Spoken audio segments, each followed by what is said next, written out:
Perkenalkan, nama saya Fatkur.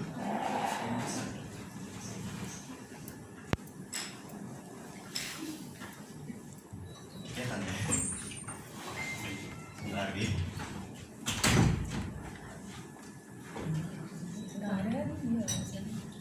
Oke, perkenalkan, nama saya Ahmad Fatkur Rahman. Biasa saya dipanggil Fatkur. Kalau mau kontak WhatsApp saya bisa dicatat di sini. Jadi saya kerjaan utamanya adalah terutama menjadi manusia ya, belajar menjadi manusia. Jadi saya juga sering sharing juga ke teman-teman juga tentang seperti ini, foto produk, kemudian digital marketing seperti itu. Nah, kemudian saya sebagai fotografer, terutama fotografer produk dan potret. Saya juga ini sedang membangun studio untuk keperluan foto produk. Kemudian selain itu saya juga bersama teman-teman itu membuat sebuah agensi digital, gitu, digital marketing kecil-kecilan begitulah, masih memulai. Dan di situ saya sebagai digital strategisnya, gitu.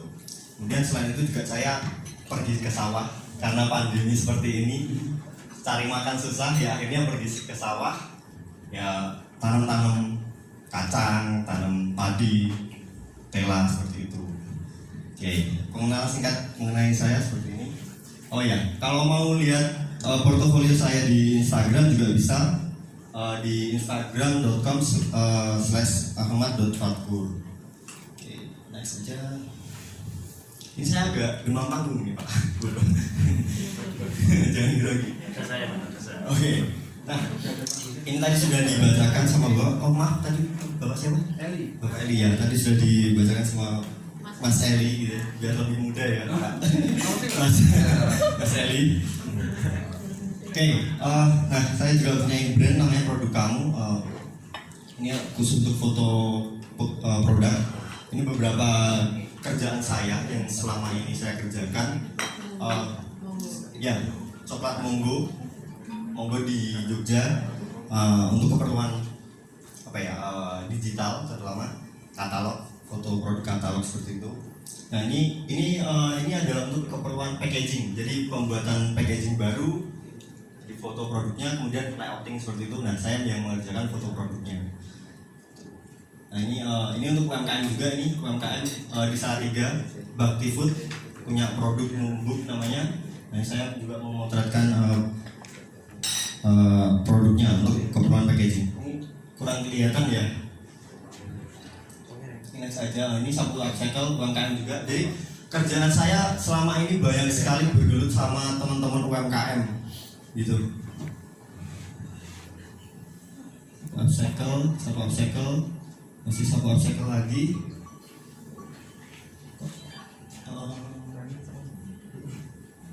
Nah ini juga UMKM juga, ini di Ambarawa, Cash Cross. Oke. Ya kurang lebih ini beberapa kerjaan saya. Dan juga motret makanan juga. Tapi motret makanan ini benar-benar susah ya Bapak Ibu. Saya benar-benar susah, saya sangat kesulitan ketika dapat makanan yang saya belum tahu rasanya. Apalagi saya nggak bisa merasakan, apalagi yang tidak halal gitu ya. Wah itu benar-benar sulit juga, karena sebelum kita motret produk kita harus tahu produk knowledge-nya gitulah. Kita harus tahu produk itu seperti apa ya, baik dari teksturnya, baik dari mungkin sampai ke rasanya, kita harus merasakan gitu loh. Itu. Nah beberapa produk sulit banget untuk saya kerjakan, untuk mencari angle-angle-nya. Nah ini kemudian saya juga mengerjakan produk untuk keperluan foto produk untuk keperluan sosial media, gitu. Karena kan kita tahu sendiri sekarang semua beralih ke media digital ya, terutama sosial media, jualan pada kesana gitu lah. Nah ini kita butuh konten-konten untuk sosial media. Nah maka dari itu foto produk ini juga dibutuhkan. Nah ini kemudian untuk yang coklat monggo ini juga untuk keperluan sosial media, untuk ini pralinnya coklat monggo. Nah ini untuk keperluan e-commerce dan sosial media juga.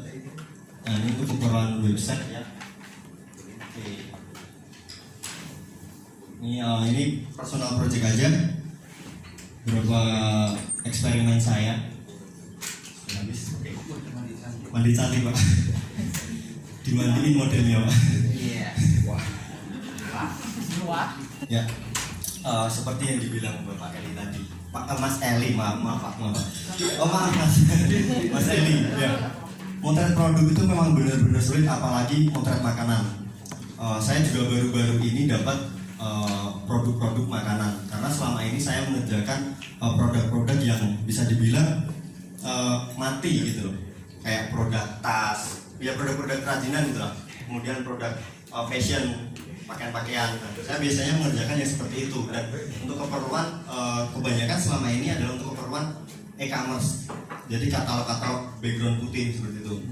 Nah, untuk motret foto makanan, memang saya akui bahwa saya belum expert di itu, baru memulai dan mencoba-coba untuk dapat feel yang enak seperti apa. Karena memang di setiap produk itu kita perlu treatment yang berbeda-beda. Produk makanan tidak bisa kita samakan dengan produk dompet. Bahkan produk makanan pun sama-sama makanan, tapi beda. Misalnya kacang sama tahu, treatmentnya juga pasti beda. Produk knowledge-nya beda-beda, dan teksturnya juga beda. Nah itu yang hal yang menyulitkan kita, gimana sih caranya kita bisa mengkomunikasikan, membuat foto itu mengkomunikasikan dari produk itu sendiri. Gitu. Detailnya seperti apa, terus kemudian rasanya gimana tadi. Nah seperti itu. Nah ini perlu belajar lebih lama lagi dan sering-sering motret seperti itu supaya kita lebih dapat rasanya. Oke. Nah kita masuk aja. Foto produk itu adalah bagian dari advertising ya, bagian dari iklan. Nah dalam sebuah brand ini foto kita itu harus mencitrakan image yang ingin kita tonjolkan dari produk itu. Nah, ini kita bisa lihat dari kita bisa tonjolkan citra ini, kita bisa tonjolkan dari angle-nya, kemudian dari juga konsepnya, ya komposisinya gitulah. Itu perlu kita perhatikan. Gimana caranya bikin foto produk ini menarik sehingga produk kita itu laku, atau produk yang kita foto itu laku, atau produk yang kita foto itu tahu, oh rasanya seperti itu, rasanya ABC. Nah, gimana caranya itu, atau gimana caranya biar orang menjadi pengen makan, pengen gigit gitu. Nah itu yang PR-nya. Bikin penasaran gitu juga bisa. Oke. Nah kemudian untuk menonjolkan dari citra tadi ya, itu dibutuhkan namanya lighting, terutama lighting ya, karena kalau kita nggak ada lampu, kita nggak ada cahaya gitu, tentunya fotonya akan menjadi gelap, bahkan nggak kelihatan, cuma gelap doang. Bahkan kalau lampunya terlalu terang pun juga kita nggak bisa melihat produknya, semuanya putih. Atau kalau zaman dulu jenenge kobong, mungkin ya, kobong, pakai yang masih pakai roll-rollan itu namanya kobong, mungkin kobong itu terbakar, jadi cuma putih aja gitu. Nah lighting adalah yang paling penting dalam fotografi produk. Enggak cuma fotografi produk ya, fotografi yang lain juga membutuhkan cahaya, namanya juga foto itu cahaya gitu kan. Kemudian kita harus bisa menguasai dasar-dasar pencahayaan, kemudian pemilihan background yang baik juga dapat mencantik objek yang akan kita foto nanti. Nah foto produk itu kan menonjolkan produk. Jadi foto yang cukup sulit dan ya foto produk karena produknya juga berbeda-beda. Ada mungkin bapak ibu di sini ada. Nah ini kita kalau mau lihat produk ya, ini kan kemungkinan nanti akan diposting di sosial media atau di website gitu kan. Nah ketika kita jualan produk tentunya ada packagingnya. Nah packaging ini juga harus kita perlihatkan gitu. Packaging ini terbuat dari apa? Misalnya dari plastik ya, itu harus memperlihatkan bahwa ini plastik. Jangan sampai kita kasih packaging plastik udah taruh gini di foto tapi plastiknya nggak kelihatan. Ya, jadi nanti akan mengecewakan juga pembelinya gitu. Makanya sekarang kan juga banyak nih produk-produk yang packagingnya menarik supaya dibeli dan packagingnya yang lebih ditonjolkan. Nah, ya kelebihannya adalah dengan kita memperlihatkan packagingnya, orang juga akan lebih trust kayak gitu. Oke, kita lanjut aja. Nah, kemudian foto produk ini seperti yang saya bilang itu juga mementingkan detail dan ketajaman. Seperti ini, ketika kita motret, ya sebisa mungkin packaging dari plastik ini kelihatan, detailnya kelihatan gitu. Kemudian jangan sampai ketika kita motret ini ya, apa namanya, rengginang atau apa gitu? Rengginang ya, rengginang yang belum dimasak. Nah, ketika kita motret rengginang, jangan sampai blur atau jangan sampai ini menjadi kayak ada noise-nya gitu. Nah, itu kan tidak akan terlihat jelas. Nah, ketajaman ini perlu supaya kita bisa memperlihatkan teksturnya, bentuknya gitu. Nah, itu bisa kita baca di sini. Setiap warna dan tekstur dari produk harus bisa ditampilkan dengan tepat. Warna harus terlihat sesuai dengan aslinya dan tekstur serta detail harus tampil dengan tajam. Nah, kamera itu kan berbeda-beda, apalagi dengan HP. HP itu sekarang juga banyak banget mereknya, banyak banget yang bikin, kemudian hasilnya pun ketika buat motret juga berbeda-beda. Nah, kadang ketika kita motret pakai HP, pakai kamera juga, ketika kita motret merah, bisa aja merahnya itu jadi merah marun. Padahal pertama merah darah gitu ya. Ketika difoto hasilnya adalah merah marun. Nah, ini perlu kita siasatin gitu. Gimana caranya ketika merah darah ya merah darah, jangan merah darah jadi pink, jangan sampai seperti itu. Nah, itu kita perlu siasatin, harus ya sesuai, warna itu harus sesuai dengan warna di foto, harus sesuai dengan warna produknya. Contohnya aja mungkin lain lagi ketika motret make up gitu ya. Make up yang di sini ada shadingnya gitu, ada shadingnya. Tapi ketika kita foto shadingnya nggak kelihatan. Nah, ini akan mengurangi dari produk atau produk make upnya gitu ya. Produk make upnya yang saya maksud adalah make up dari make up artisnya, hasil karya make up artisnya. Ini tidak akan terlihat karena shadingnya hilang. Nah, ini efek dari bisa dari kameranya atau bisa dari ketika kita motret pencahayaannya mungkin terlalu terang kayak gitu. Nah, ini perlu kita atur. Oke. Next aja. Nah, oke, kita masuk aja ke komposisi dalam fotografi. Nah, untuk mengatur banyak hal tadi, untuk gimana caranya kita meracik sebuah lotek. Lotek itu kan enak. Lotek itu kan dari banyak sayur ya, Pak. Dari banyak sayur. Gimana caranya sayur-sayuran ini biar tetap enak dimakan, nggak kerasa pahit atau apa, tetap ngeblend enak biar sampai ke perut. Gimana caranya? Nah, ini ada komposisi tersendiri dari bumbunya, apa sambelnya gitu ya. Nah, fotografi ini adalah sambelnya itu. Fotografi ini ada sambelnya. Sambelnya ini kan terdiri dari ya kacang, kemudian ada asam, cabai gitu kan. Nah, fotografi sama seperti ini. Dalam fotografi kita juga butuh yang namanya komposisi. Nggak cuma makanan aja yang butuh komposisi biar rasanya enak, tapi fotografi juga butuh komposisi biar hasilnya juga enak. Kita lihat. Oke. Nah, dalam fotografi itu ada beberapa unsur penting.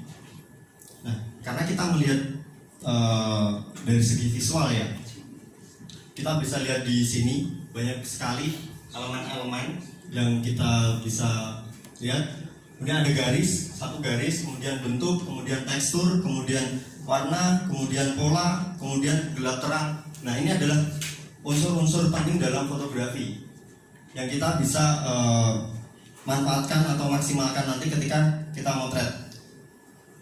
Ini kita bisa lihat contohnya, unsur garis. Ini ada garis. Nah, garis ini kita manfaatkan untuk membuat mata penonton atau mata orang yang melihat foto kita itu tertuju ke point of interest gitu ya, point interest ya, poin yang kita ingin sampaikan. Semisal kita ingin menyampaikan jalur kereta ini, ya gimana caranya jalur kereta ini biar enak dipandang gitu. Semisal kalau kita cuma foto di sini, mungkin kita nggak akan kelihatan. Di sebelah sana ini udah ada jalur kereta yang panjang, gimana atau tujuannya kemana gitu. Nah, dengan adanya garis ini kita bisa membuat penonton itu kayak apa ya? Terarahkan gitu. Terarahkan ketika melihat visual yang kita sampaikan gitu. Contohnya ini juga, Mas, Bapak, Ibu, kalau melihat foto ini itu langsung tertuju ke mana? Tengah, sini. Nah, ketika kita melihat ke sini, ini sebenarnya kita juga dipengaruhi garis-garis yang ada di kanan kiri. Inilah garis ini. Nah, garis ini membuat leading lens gitu. Jadi mengarahkan kita untuk melihat pada bagian tengah ini gitu. Nah, nanti prinsipnya sama seperti itu. Ketika kita melihat produk, kita juga apalagi yang di layout gitu ya, apalagi yang di layout. Nah, ketika kita melihat produk yang di layout gitu, kita memerlukan unsur garis supaya terjadi pengarahan visual ya, pengarahan mata itu biar tertuju ke objek yang kita foto gitu. Nah, ini kita bisa lihat juga. Ini garis-garis ini, karena di sini ada sesuatu yang berbeda. Semuanya kan garis-garis nih, semua garis. Di sini ada orang, sesuatu yang berbeda, objek yang berbeda. Otomatis mata kita akan melihat langsung ke sini. Jadi fungsi garis itu adalah seperti itu untuk leading lens gitu lah. Sama. Nah, ini juga leading lensnya. Ini adalah fungsi dari garis ya. Nah, ini kita akan tertuju langsung ke lorong yang paling jauh gitu. Nah, kemudian selanjutnya tadi ada unsur bentuk. Bentuk ini banyak macam ya bentuk ya. Ada segitiga, lingkaran, kemudian ada apa lagi? Kotak. Ini banyak banget unsur bentuk yang kita bisa gunakan juga untuk bisa kita membuat framing gitu. Kemudian bisa juga untuk menonjolkan dari produk, karena namanya produk ya. Produk itu kan juga punya bentuk. Nah, gimana caranya kita menonjolkan bentuk dari produk itu gitu. Itu harus diperhatikan. Nah, ini ada lingkaran kecil, lingkaran besar. Kemudian ada bentuk lain lagi, ini ada bentuk kotak. Bahkan bisa juga ketika dipotong ini jadi segitiga. Ini trapesium ya, Pak. Ada bentuk-bentuk yang lain yang mengarahkan kita ke langit. Kemudian ada lagi tekstur. Nah, dari komposisi ada unsur tekstur. Tekstur ini banyak banget ya. Tekstur kayu, tekstur air, tekstur pasir. Kemudian kalau motret makanan ya mungkin tekstur dari mungkin roti gitu ya. Rotinya itu lembut atau rotinya kasar. Nah, itu kita perlu perhatikan juga. Jadi unsur-unsur komposisi fotografi ini penting gitu. Ini ada unsur dari pasir, ada pola-polanya, daun, kayu. Nah, kemudian unsur warna, komposisi warna. Gimana caranya kita buat warna itu lebih enak dilihat di mata kita. Warna juga bisa sebagai apa ya, menggambarkan keadaan. Kadang di film-film ketika orangnya sedih, warnanya jadi biru. Ketika lagi suasana keluarga, warnanya jadi kuning, hangat. Itu. Nah, warna-warna ini ya untuk menggambarkan keadaan, untuk ya banyak banget lah. Oke, kemudian ini ada warna lagi. Kemudian selanjutnya adalah unsur pattern atau pola.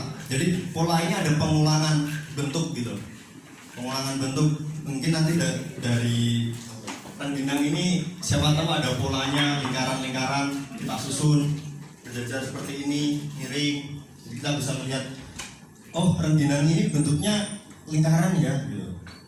Ini bisa kita tonjolkan juga nanti. Kemudian ada, nah ini pola dari kiwi.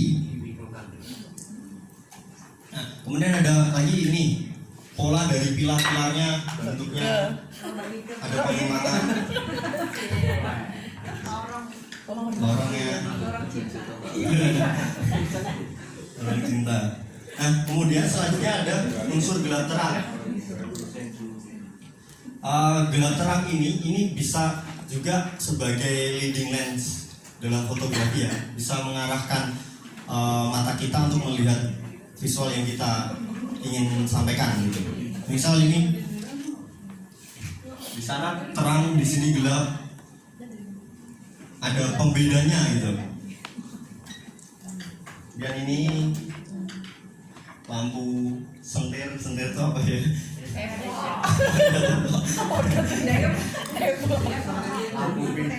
Dan unsur gelap terang ini itu juga bisa sebagai pembangun mood, pembangun suasana juga. Suasana yang gelap bisa dijadikan horor, suasana yang terang bisa dijadikan suasana yang happy, misalnya kayak gitu. Kemudian gelap terang ini saya dulu motret tahun berapa ya ini? 2014 di gunung. Nah, ini waktu sunrise saya ambil siluet. Jadi saya ingin menunjukkan, oh ini lagi kondisinya sunrise nih, orang-orang pada melihat menunggu sunrise. Makanya orang-orangnya saya buat menjadi gelap. Jadi unsur gelap terang ini itu bisa membuat sebuah dimensi. Kalau dari foto produk, unsur gelap terang ini jadi membentuk produknya seperti itu, membentuk produknya. Kalau semua terang semua, produknya nggak akan kelihatan. Kalau semua gelap semua gitu ya, produknya juga nggak akan kelihatan. Gitu. Nah, oke, kita masuk ke penerapan komposisi. Ini kayaknya jadi cepat banget ini nanti. Oke. Jadi ini dasar-dasar aja ya Bapak Ibu. Nanti kita bisa langsung praktek aja hal-hal ini. Semoga memahami istilah-istilah yang mungkin awam ya, istilah-istilah baru. Tapi ini ya memang istilah dari fotografi. Kemarin Mas Din juga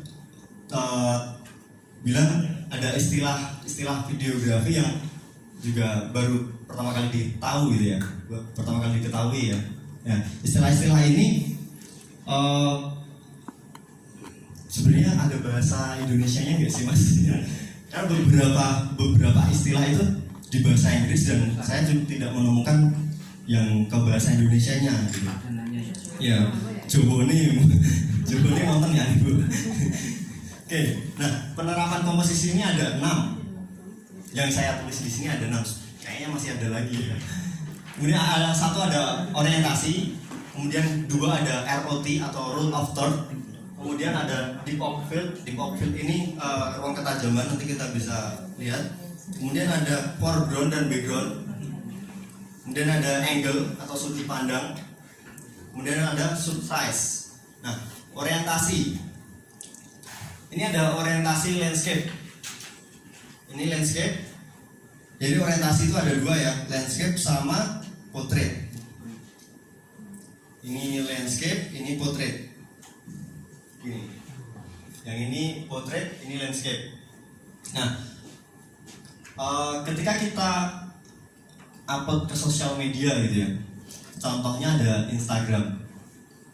Instagram itu kan kalau misal kita upload di Instagram Story atau di WhatsApp nih, di WhatsApp status, ketika kita ambil foto potret itu kan akan full satu layar kan. Tapi ketika kita upload yang landscape cuma kepotong jadi setengah gitu kan. Nah, kalau kita ingin membuat konten di sosial media, terutama untuk keperluan Instagram Story, WhatsApp status, itu ada baiknya adalah potret. Jadi apa yang kita sampaikan itu terlihat jelas gitu, full satu layar gitu. Kemudian selanjutnya ada roll after. Roll after itu ada 9 ya. 1, 2, 3, 4, 5, 6, 7, 8, 9. Jadi dalam satu kotak, dalam satu persegi itu dibagi menjadi 3. 1, 2, 3, akhirnya menjadi 9 bagian. Nah, di rule after ini itu ada 5 poin.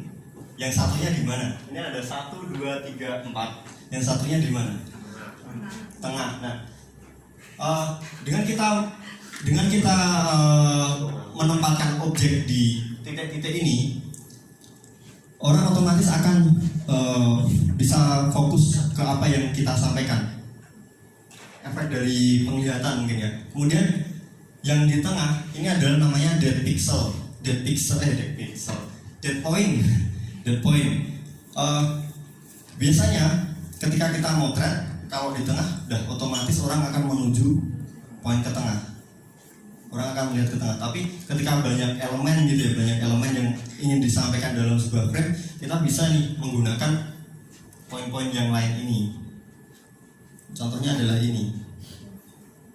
Ini adalah foto dari bunga. Semisal matahari ini tidak ditutupin bunga. Semisal matahari ini tidak ditutupin bunga dan mataharinya ditaruh di sini. Ini akan membuat mata orang yang melihat itu menjadi terbagi. Nah, tapi ketika mataharinya ditaruh di belakangnya sini, orang akan otomatis fokus ke bunganya. Nah, sayangnya nggak terlalu jelas ya, di sini jelas tuh. Oh, jelas? Oh, udah di print. Oke, selanjutnya ini ada foto taman atau padang savana mungkin ya, padang bunga gitu, hamparan bunga. Ini kebun bunga gitu ya. Kemudian ada satu pohon. Nah, semisal pohonnya itu ditaruh di sini gitu deh. Ditaruh di sini. Fotonya pasti menjadi kurang menarik. Tapi ketika fotonya pohonnya ditaruh di sini, ini menjadi lebih menarik, dibingkai pun lebih enak gitu. Nah, kemudian juga kalau motret pemandangan, ini kan ada langit, ini ada tanah gitu ya.